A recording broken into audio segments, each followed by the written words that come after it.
recording today's session. So if anyone joins a little late, that's okay. They'll have a recording. So welcome to today's webinar, Getting the Most Out of GAMUT Meetings. I am Lauren Austin, and I'm a Governance Technology Specialist here at CSBA with GAMUT Training and Support. I'm accompanied by my colleagues, Ray Purcell, another Governance Technology Specialist, Shania Estrada, our Program Coordinator, and our Manager, Erin O'Ray, Manager of Technology, Sales, and Training. And we are going to be doing a Q&A session after the webinar. So if you have any questions along the way, feel free to put them in the Q&A icon down at the bottom ribbon of your screen, and we'll be able to get to those questions at the end of the panel. We're also going to be recording the session, as I mentioned, so we'll be able to send out our recording to each of you after the session is over. Today's agenda for getting the most out of GAMUT meetings, we're going to be going over customizing meeting types, setting up meeting templates, building an agenda using a template, publishing an agenda, recording attendance, minutes and votes, and publishing and printing minutes. So starting off, we're going to start with meeting types. The meeting types area is a way that you can customize the features of your meeting type, a good way to just really get set up in the system. And you're going to navigate there by hovering over meetings administration and clicking on meeting types. It's going to take you to this area here where you'll have your board meeting type, where you can customize the features for that meeting, as well as add any additional meeting type that you may want to set up in the system. So these are some examples of other meeting types that you may want to use the system for: board study session, bond oversight committee, maybe LCAP meetings, and you'll be able to customize those individual meetings as well with these icons here. So in the system, you can set up whether you want that meeting to be public or non-public. So when that agenda is published, do you want the public to be able to see it, or maybe only authorized users? And then you'll have some areas where you can see the permissions for that meeting type all in one area. You can customize the features of the minutes for that meeting type. You can set up workflow templates for your contributors to be able to use when submitting an agenda item. You can set up a logo for that meeting type. You can set the order of fields and an email notification for the published meeting. And so when you do create a new meeting type in the system, users will not automatically have permission for that new meeting type. You will need to give out the permission for that new type. So you'll go into that individual user's account and be able to check off what permission you want to give them for that meeting type. So maybe they don't need access at all. You can just leave it blank. Maybe they're going to be a voting member for that new meeting type, so you could give like board member permissions, or if they're just a regular staff user, you can just give regular staff level permissions for the other meeting type in the system, and that's what's going to give them access. But in the meeting types area, you have this nice feature here where you can click on the minutes icon, and it's going to give you like a bird's eye view of everyone in the system, what their access level is for that particular meeting type. So you're going to see all of the users that have access, the users that don't have any access, or all users in general. So if there's maybe some users you want to give permissions to, you can do that. You can upgrade their permissions, maybe downgrade their permissions. You can make changes in this area and then hit save and close. The only users that you can't make changes to here are the admins for that meeting type. And in that case, you'll have to go into their individual account to reset their permissions. It's just a nice area to be able to do all of that in one place. The next is setting up the minutes for that meeting type. So the first thing we have is the voting members. This is what's going to show on the attendance for the minutes. All of the users that have voting permissions for that meeting type are going to be populated right here, and you can drag and drop to rearrange the order of the names. That's how they're going to be displayed. A kind of a newer feature from this past year is the ability to display absentees in the meeting attendance. You have to toggle that on to be able to use that feature. So previously, if a board member was absent, they just wouldn't show up in the attendance at all. But now you can toggle this on. Their name will appear and they'll be listed as absent if they're marked absent.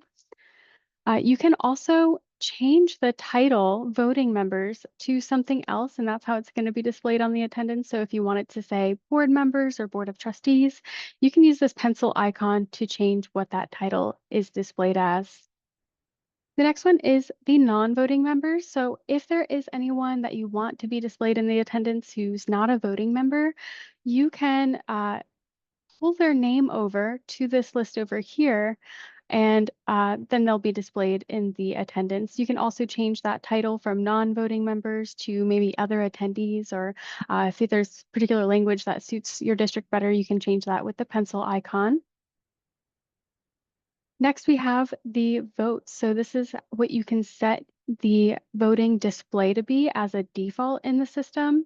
And so each ballot will be set to that default automatically, but you can always change the display on each ballot. So if maybe, it's going to be a unanimous vote, you can always change it on each ballot. After that, we have signature lines. So you can set up some signature lines for the signers of your minutes for that meeting type. And what it's going to do is create some blank lines on your minutes where maybe the clerk of the board or superintendent can sign those minutes. And we'll go over that towards the end, how you can include those in the print. The next thing that you're able to set up is those workflow templates. Admins are able to set those up for their contributors to be able to use. So in that setup area, you can add a new workflow template. You'll see here, there's many here to choose from. You can name them, however you'd like, and then build out that workflow if it's going to be a set workflow. So to create one, you'll click Add New Workflow Template. And this is what it's going to look like. You're going to type in that template name, and you can name them whatever suits your district for your process. So if you want to name it after a specific item that has a workflow, a specific department that has a workflow, or even a person that needs to use that workflow, you can name it that way and then build out those steps. You can add as many steps as you need. You can add multiple people to a step. So if Nancy or Melissa need to receive that agenda item, you can have either one of them get it before passing it forward, or you can toggle it to and, so they both need to review it before passing it forward. The last step is always going to be that meeting administrator who is going to be approving the item, and only admins can be the last step. And another thing when you're setting up this template is that the first person in the workflow doesn't necessarily need to be added because they're going to be the one grabbing the template and they're going to be the originator. So you can see here, if I was creating the agenda item and I'm the originator of the item, I'm grabbing this template and it's starting with Kevin. So I didn't necessarily need to be part of the first step. You can actually have the second person be the first step. And then this is what it's going to look like when the contributor does go to grab that template. They'll have that drop-down menu. They can select the template that they've been instructed to use, and then it's going to be preset for them. If for whatever reason they need to add a step or make a change, they can. But if they're instructed to just keep it as is, they'll keep it as is, and then it'll go through that workflow. You can set up a logo for that meeting type, and it's going to show up in the top right-hand corner of the print, or left-hand corner, sorry. So you just want to make sure it's in these parameters, 342 by 72. You can use Paint if you put that logo in Paint. There is a feature where you can resize it based on the pixel size, and that will kind of help you get down to that number. But if you're ever having trouble, just reach out to us at gamut@csba.org, and we'll be happy to help resize that down so it looks proportional. And now we have the area where you can set up the field order for the fields, the information fields that are going to show underneath an agenda item. So when you click on this icon here, you'll see a pop-up box where you can set the order of the fields, and this is going to be for every agenda in that meeting type is going to have the same setup. And this will change on past, present, and future agendas. So if you do make a change a year down the road, it's going to change on all those past agendas as well. And it just helps provide some consistency for that meeting type. And last, we have the email notification area, which is where you can set a supplemental default message for that meeting type for the published meeting notification. So this is where you set up that additional message that you may want to be static on every single notification. For example, if anyone wants a board packet, please reach out to that email, something static like that. You'll enter it in, hit save, and this is what it's going to look like on that published meeting notification that goes out. It'll automatically be there towards the bottom. Uh, there we go. So next we have meeting templates. So you can set up templates that you can use to build out your agendas. So that's going to be hovering over meetings administration, and then selecting meeting templates. And then you can see here, you can build out as many templates as you need. If you have other meeting types, you can set up templates for those as well, like maybe a special board meeting, your LCAP meetings. If you're using the platform for any additional meetings, you can set them up by clicking Add New Meeting Template. You can come in here to edit them by clicking on the pencil icon. And this is what it's going to look like. You're going to be on your meeting template setup page. You're going to be able to connect it to that meeting type. You can set the title, the time, the location, and any static information that you can build into the template. You're going to want to put as much as you can in there to save you some time down the road. So putting in that header information, the item levels, how you want those levels to be displayed. Oops. The footer information, maybe like the ADA information can go down there. And then from there, when you hit save and close, you'll be taken to the agenda page where you can build out all of the static agenda items that are reoccurring on your meetings. So it makes it easy to just build them in. You can build out any reoccurring static content that you'd like on those agenda items. You can, add in those field information there and also the minutes. So if there are any static minutes, you can put them in. For example, for this roll call or call to order, we have meeting began at blank time. Saves you time when you're taking those minutes to just be able to enter in one thing rather than a full sentence. So it just makes it really efficient to be able to build that out into the template. So when you are building the agenda, you're going to have some options here. So you'll hover over meetings and then click add new meeting. You'll have 3 different options. The first option is not going to be the one that you use most often, but it is going to be able to create that meeting from a blank slate. So from scratch. Option 2 is going to be building that agenda from a template that you have already made in the system. So you'll use the drop-down menu here and select the template that you want to build off of. And then option 3 is going to be creating a meeting from a copy of an existing meeting. So for option 2, you'll have that meeting set up again. So this now for your actual agenda. So you have all this imported in from the template. Now you can select that date for the meeting. Now you have the ability to integrate Zoom. If you guys use Zoom, you can log on to your Zoom account, and from there you'll just come in and click add, and you'll want to move the location down to the second line because that's where the Zoom integration is going to go. It's going to give you that Zoom link there, and it's going to show up right here in the top left-hand corner of the agenda. So anyone who comes to this agenda can click on that to join via Zoom. So it makes it really easy to have that integration. We have the ability to add in a QR code to the header, and that way during the meeting, when this is displayed to the public, they can scan that QR code to pull it up on their phone. Okay, so now I'm going to go over some things for building out an agenda. So going over adding items, adding fields, content, limited view, moving items within a meeting into a different meeting, copying items in a meeting or to a different meeting, adding a copied item from a locked agenda, deleting and restoring an item, the policies field, meeting minutes field, how to save as a template, and how you can use the goals field. So I'm going to go to a live screen and do that here on my sample draft agenda. So I'm going to add in an agenda item by using this plus sign icon here.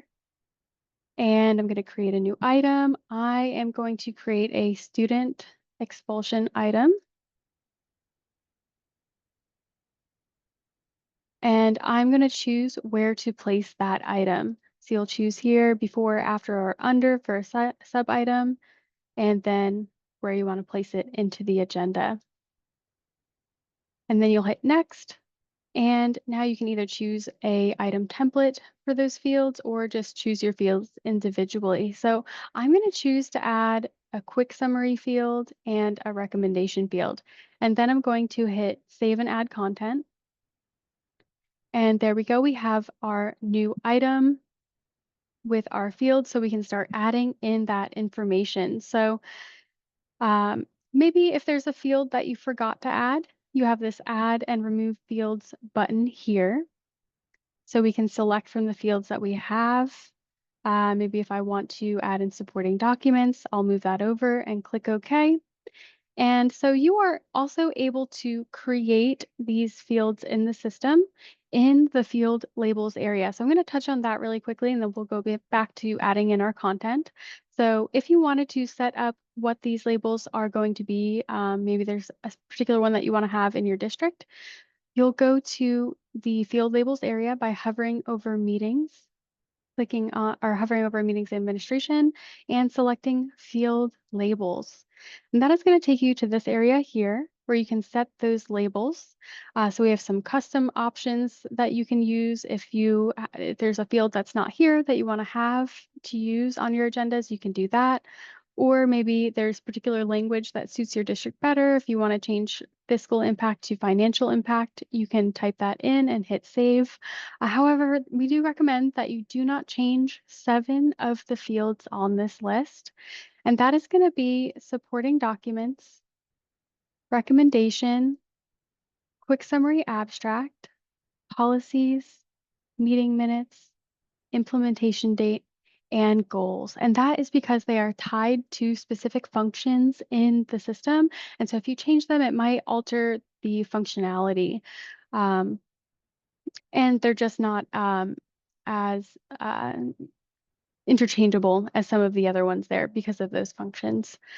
So recommend leaving those as is, but the other ones you can change. And then another thing to keep in mind, if you do change these field labels, it does change them on past, present, and future agendas. So if you have already been in meetings for a while and you've been using these field labels, just be sure that you don't change the meaning of one that has been used on a past agenda because it'll change the meaning and it might no longer make sense.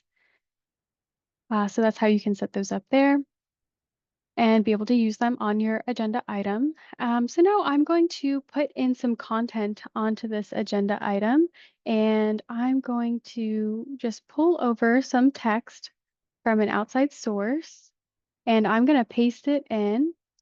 And I want to just make sure that whenever I'm pasting information in from an outside source, that I always use Control Shift V. That's very important because if you use just Control V to paste in, it's going to bring in some background formatting that could interfere with the system, especially when printing. If you ever see your print looks off, the text looks too large, too small, running off the page, it's just a good indication that some background formatting has gotten in. And in that case, you'll just have to go back into that agenda item and remove the improperly pasted text by doing Control A to highlight everything, Control X to cut, and then put it back in with Control Shift V.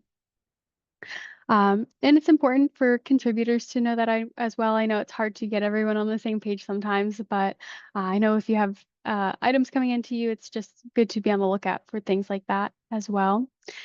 So I'm also going to be just putting in some information into my recommendation area here. And again, using Control-Shift-V.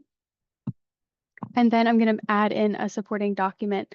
So this is another field that is used pretty often, and you can easily add in attachments with this field. So you can just drag and drop or click to browse and add in your documents, whatever they may be, if it's an image or an Excel spreadsheet. The best one to add in is a PDF document because it is going to be searchable in our search feature up here through the content of that PDF, but you can then change the title of the attachment with this pencil icon.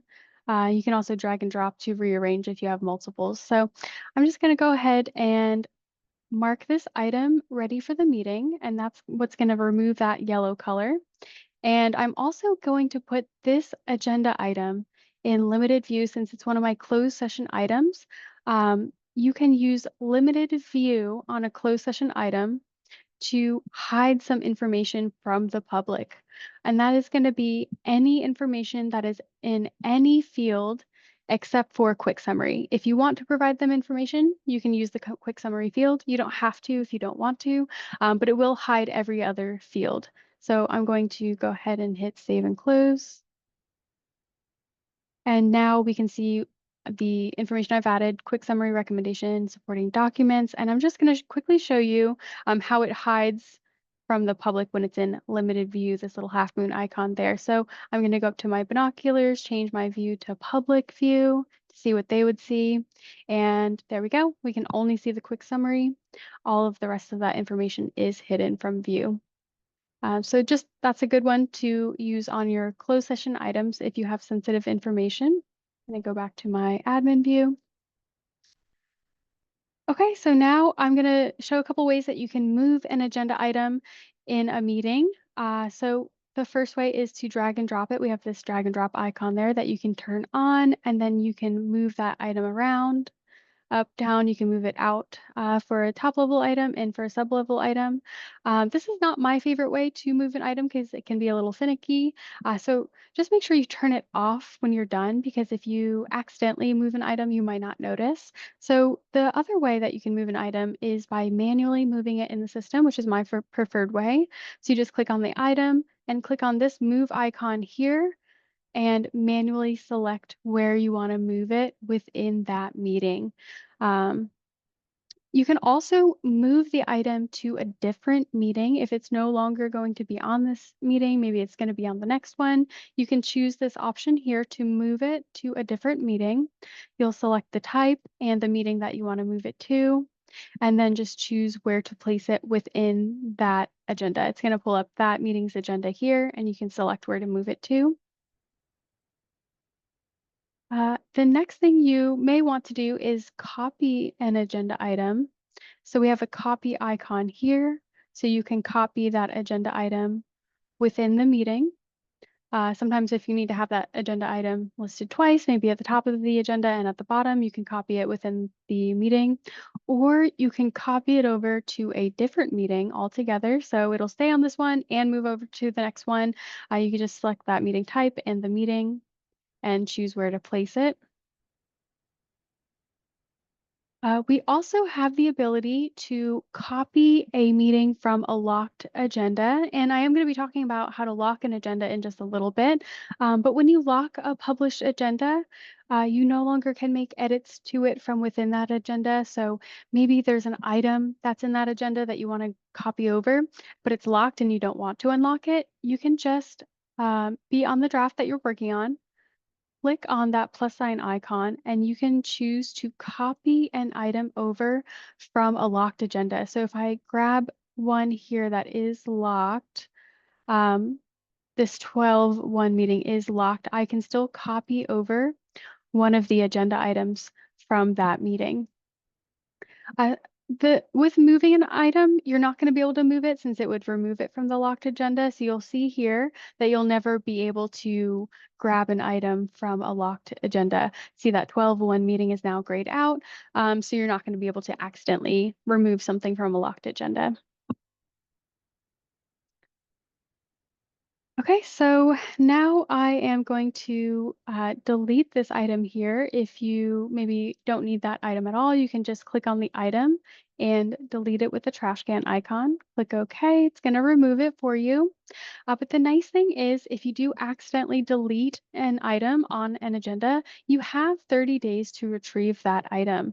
So you'll have the option to toggle on Show Deleted Items, and then you can scroll down to the bottom, and you're going to see that that item has 30 days left to be retrieved. So if you want to restore that item, you can click on it and then click the Restore Item button and then choose where to place it within the agenda. So I'm going to place it after my closed session item and click restore. And it's right back where we had it previously. So there's a couple other fields that might be really helpful as you're working on an agenda. And one of those is the meeting minutes field.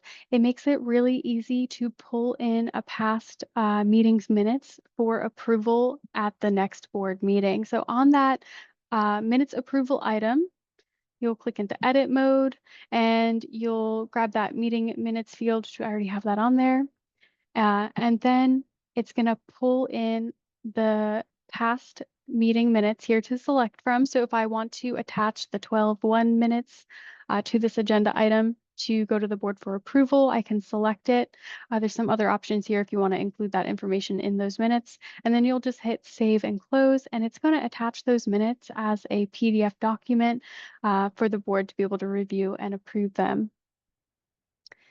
If you have the policies module as well, you can also use the policies field to easily attach draft policies that might be going to the board for approval with the policies field. So you'll just click on that pencil icon and you'll add in the policies field, which I have right here, and it's going to pull over your entire board manual.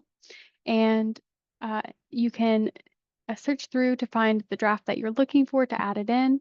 Or if you know every single draft is going to the board for approval, you can just select draft and it's going to pull in every single one. So I'm just going to go ahead and click this draft here.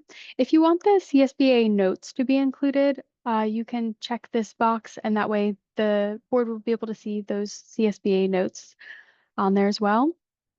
And then just come up here and hit save and close, and you'll see that the policies are attached as a PDF document within the agenda. So we also have the ability to save a agenda as a template. So if you find that this agenda has worked out really well for you and you want to turn it into a template, you do have that option in the gear icon here. Towards the bottom, we have save as a template. From there, this whole entire agenda will be turned into a template. You can go into that template then to make edits, maybe take out some of the information that's a bit too specific for a template, but just a nice, easy way to do that in one step. I just want to caution to be careful because delete meeting is right next to it. And once meetings are deleted, they're not recoverable. So I just want to be cautious of that.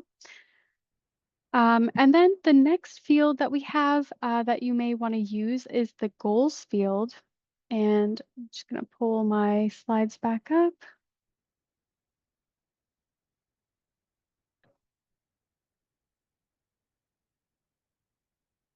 Okay, so with the goals field, if your district has created some, maybe high level goals they want to attach to a agenda item, that's what the goals field is for. It's going to pull in the goals that you've created, and you can check the one that you want to attach to that agenda item.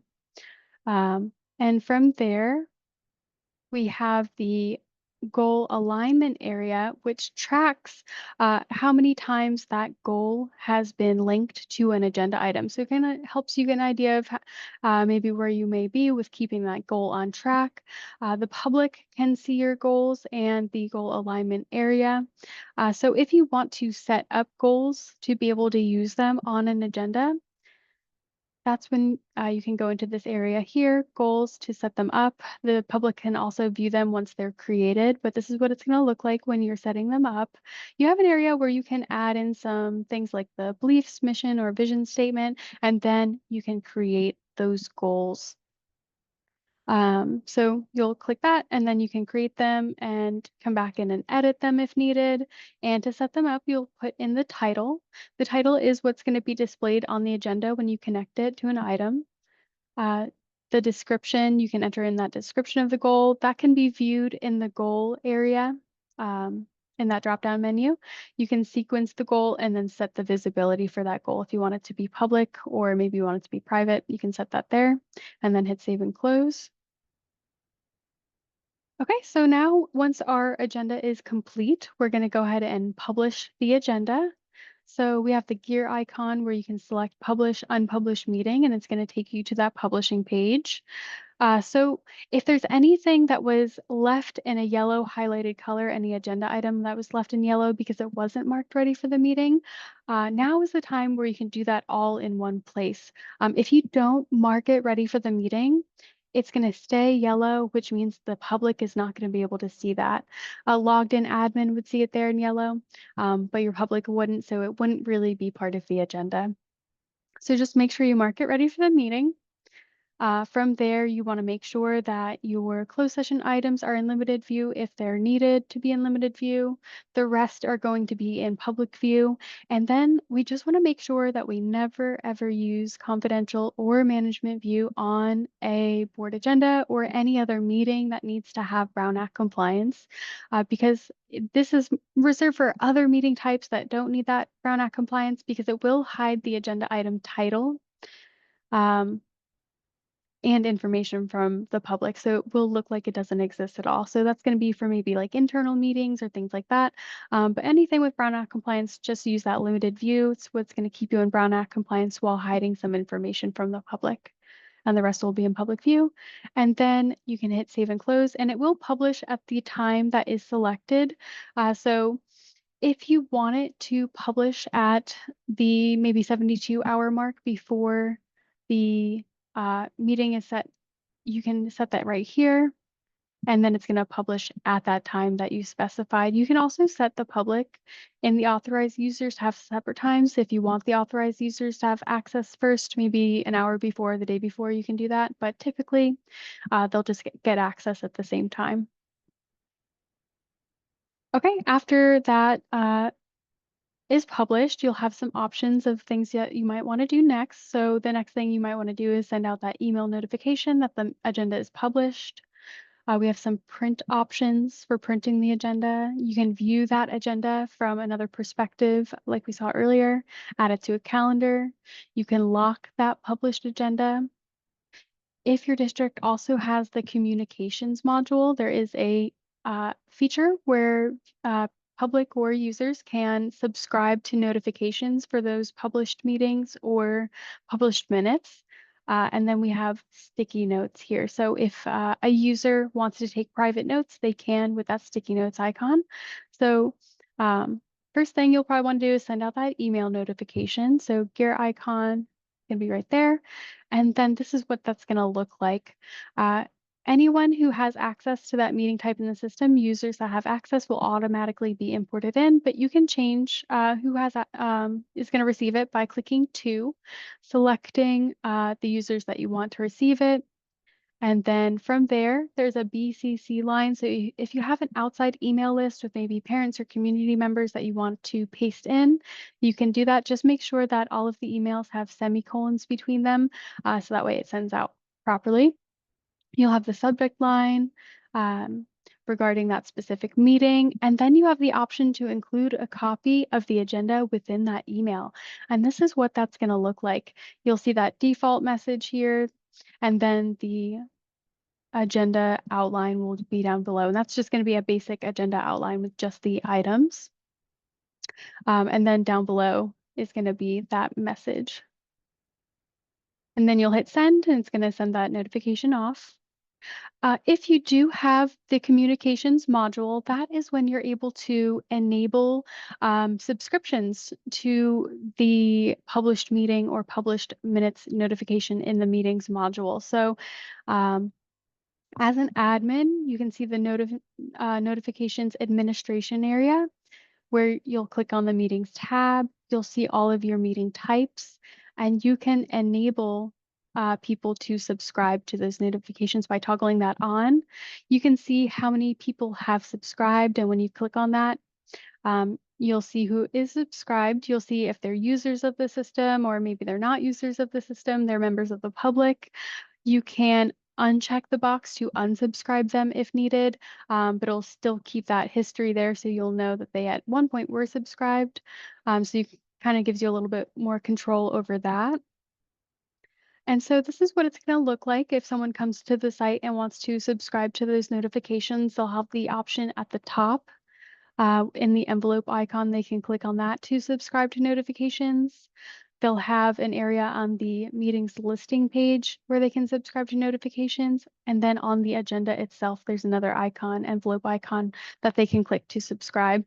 And so this is what it's going to look like when they subscribe. They'll enter in their first name, last name, and email. And then whenever a admin publishes those agendas or minutes, they'll get an email right away that it's been published. Okay, so the next thing you'll probably want to do is print that agenda. So we have a couple options for printing the agenda. The first being the agenda outline. So that's going to be the first option at the top, print agenda. It's going to give you some print options for the type of information that you might want to include.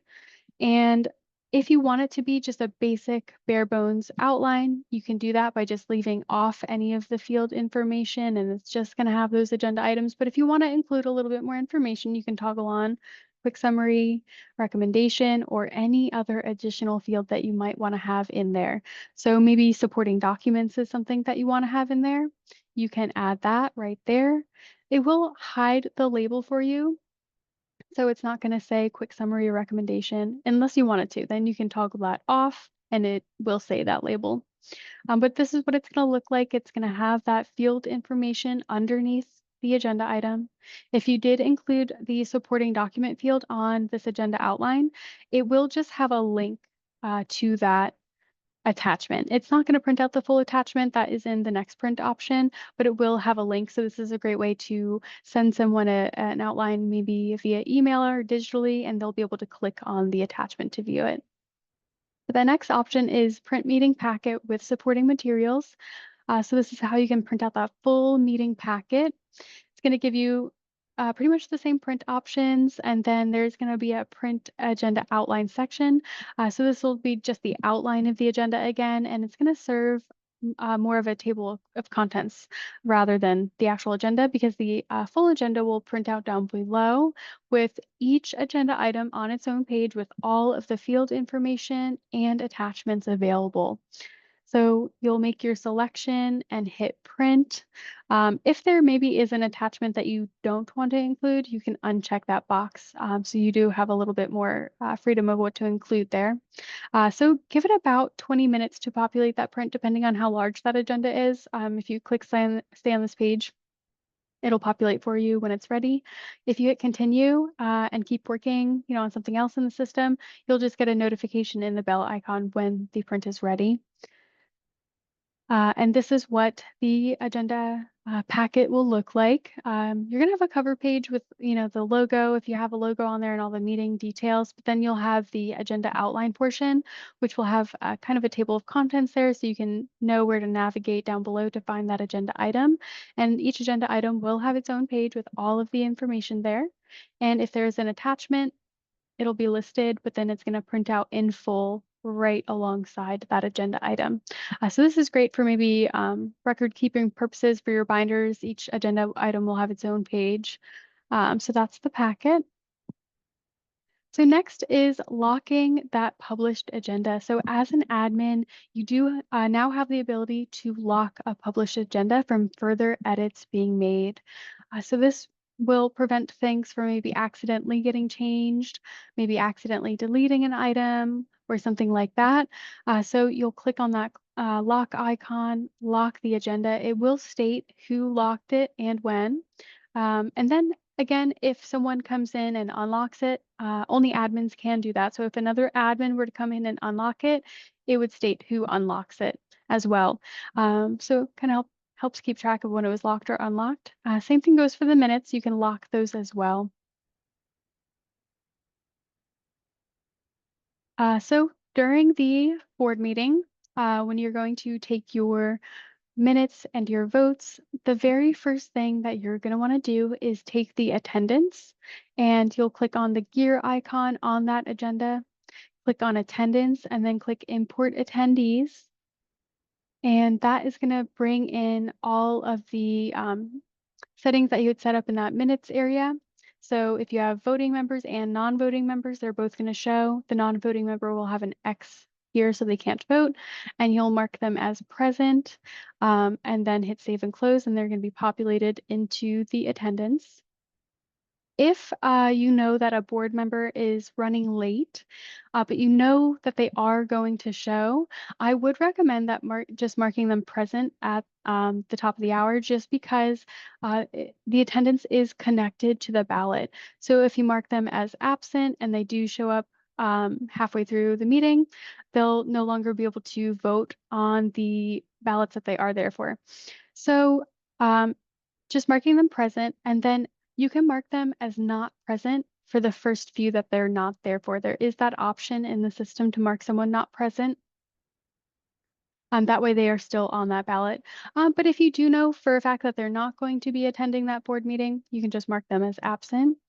Um, if for whatever reason you mark someone as absent and they do show up halfway through, you'll have to re-import the attendees in order to get them in the ballot, and that will clear all of the votes that you've already taken. So in that case, just print out the minutes that you have taken. That way you have a record of them, of those votes, and then click re-import attendees. It's going to clear them, make your selection, and then you're going to just manually put those votes back in. But you will have record of that if you just print it out ahead of time. Okay, so now we're going to be taking our minutes and votes. You'll click on the title of the agenda item and click on the minutes tab. And from there, you can enter in your minutes. It does automatically save every 15 seconds, which is nice because you're probably moving fast during that meeting. You can import the recommendation field if there was one for that item, or import all recommendations on each item into their corresponding minutes area, those options there. And then you'll click on record votes to open up that ballot. So you'll mark motion made by, motion seconded by. You can choose how you want the vote to be displayed here. And then you can go ahead and enter in those votes with yes, no, abstain, recuse, and not present. And then from there, if the vote was listed by member, this is what it's going to look like, each member's name with their vote. So you may want to put motion approved in the post votes minutes just to show the outcome of that vote. If you chose unanimous, it does that for you automatically. It'll say unanimously approved or not approved. So if you just want to keep a consistent look when it's listed by member, you can use that post votes minutes area. So we also have this feature to share the voting results. So a lot of times you can use this, maybe if your board members are logged on to their accounts during the meeting and they want to see the outcome of the vote, you can share that way. But now we also have a new feature where you can display it to the public so they can see the outcome of the vote as well. And so to do that, you'll have to have another separate account for that display user to be also set up during the board meeting, separate from the meeting admin who's taking the minutes.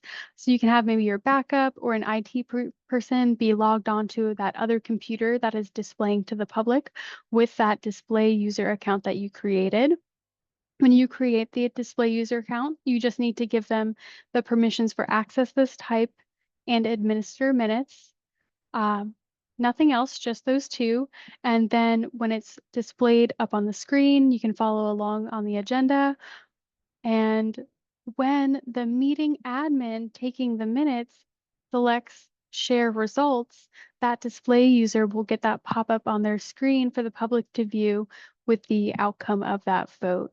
And then they can close the pop up when they're done. So just another nice new feature recently added. The last thing that you can do to the minutes is add supporting documents directly into the minutes. So it looks just like the supporting documents field. You can drag and drop or click to browse to add in those attachments. And this is what it's going to look like in the minutes area when you add in an attachment. Okay, so we saw earlier how you can take the minutes of a meeting to the board for approval at the next meeting with that minutes field. So after the board has approved those minutes, you can go back into that agenda that they're on and publish the minutes. So you'll select the gear icon, select publish unpublished minutes, uh, check public and authorized users and hit save and close, and that is going to instantly publish the minutes. You can see on the meetings listing page, the minutes icon will then light up and be active versus grayed out when they're not published. So now you can click on that icon and it's going to take you directly to the minutes for that agenda. And then after that, you can print out the minutes with the print icon, select print minutes. And then you have a couple of options of things that you can include. If you want to include a supporting document that you added directly into the minutes, you can do that. And now you can include those signature lines so that way the signers of your minutes can either physically sign the minutes if you print it to paper, or maybe e-sign them if you have it in Adobe or PDF form. So you can check the signature lines that you want to include and then hit print. From there, the same thing, you'll either stay on this page or continue. When that print is ready, you'll get that notification to retrieve that print. And this is what those signature lines are going to look like towards the bottom of the minutes, blank lines where your signers can sign those minutes. And then this is what these supporting documents are going to look like. It'll be within the minutes itself and then listed down at the bottom. And then it will print out in full down at the bottom as well.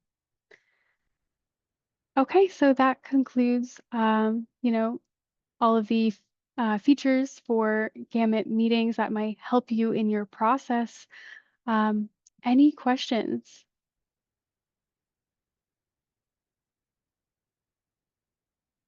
See if there's maybe any questions in that chat.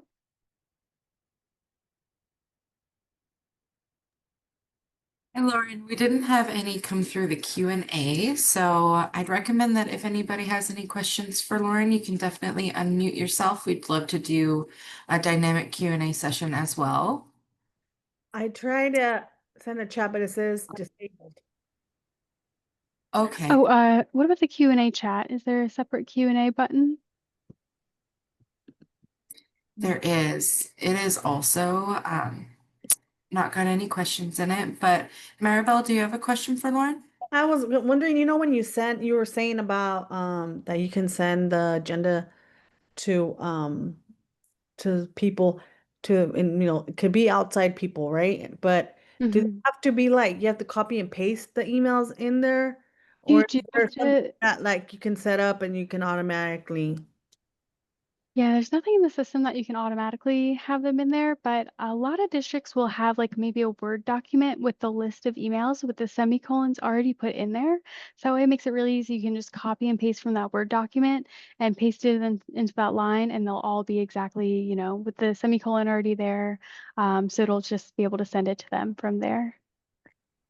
I have a question regarding the minutes Yeah. with the attachments. Can you pull, like you do with minutes and board of policies, the attachments from the agenda into the minutes, or you have to like download and save them all and upload again?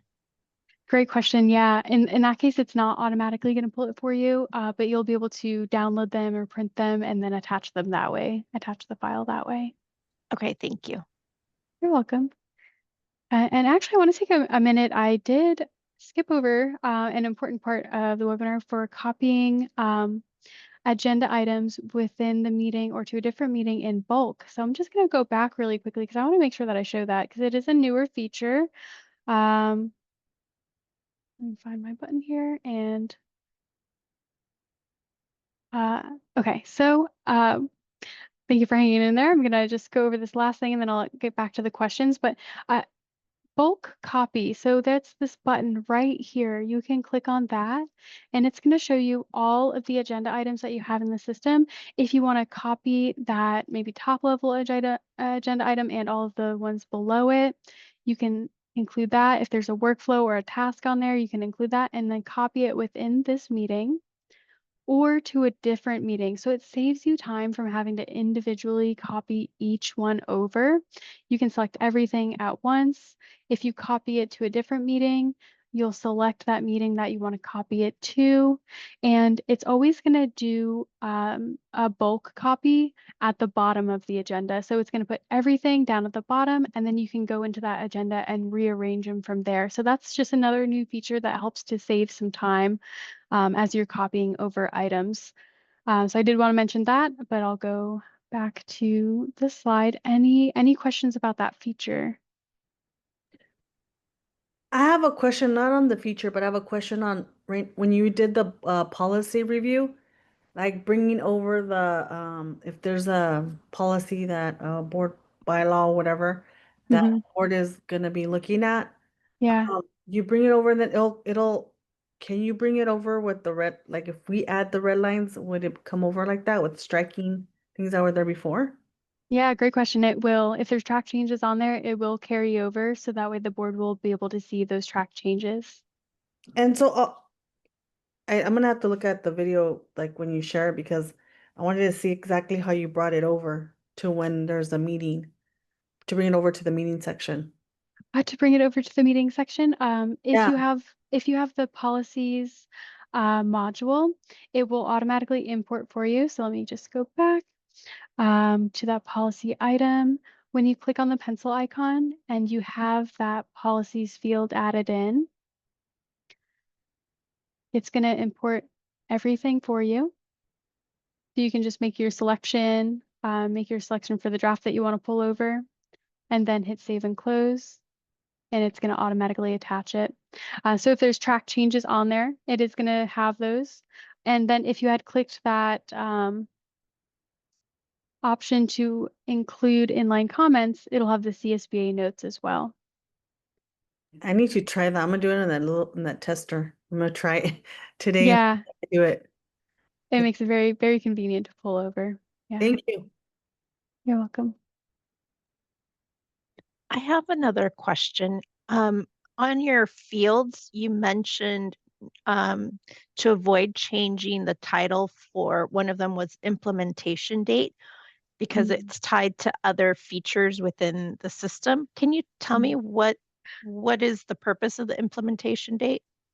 So the implementation date is connected to just a date. So in theory, you could change it as long as it's date related, but let's find that one, pull it over. So this is what the implementation date field looks like. Let's see, can't really see. Oh, there we go. So you only have the ability to enter in a date. It's not like a blank field like some of these other ones. So maybe if it's another date related item, you could do that and then just enter in the date information. In experience with other districts, what do they typically use that for? I I'm have, trying to understand like the concept behind just I've having not, the date. yeah, I've never seen anyone using this implementation date. But in theory, if there was maybe something that needed to be done by a certain date, you could enter in that date there and just Okay. have record of it on the agenda. Okay, perfect. Thank you so much. You're welcome. Okay, any other questions?